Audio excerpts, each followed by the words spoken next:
One time, dumaan kami sa area galing Leyte, galing Liloan, Leyte, paakyat ng Calbayog City. Tinanong ko yung kasama ko, sabi ko, wala na ba silang ibang daan dito? Ito talaga ang dinadaanan ng lahat.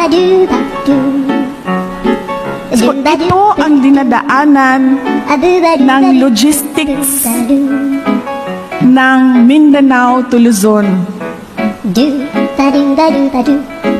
And this is a very important part of the supply chain of the country. And then yan ako, taon-taon mo break ta, taon-taon mo, di ka gun makatulog. Layo na siya, di ba? From San Juanico Bridge to Calbayog City. So pwede ka matulog. Hindi ka makatulog.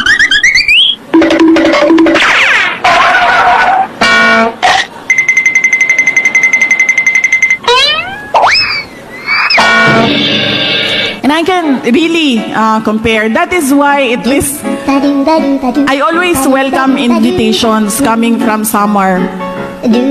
Dahil gusto ko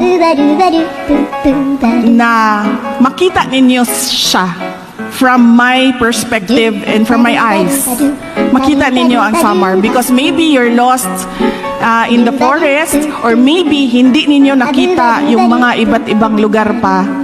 Kaya hindi nyo nasabi na we need to do something, we need to be better, and we need to do something better. And I want to help your province and your island.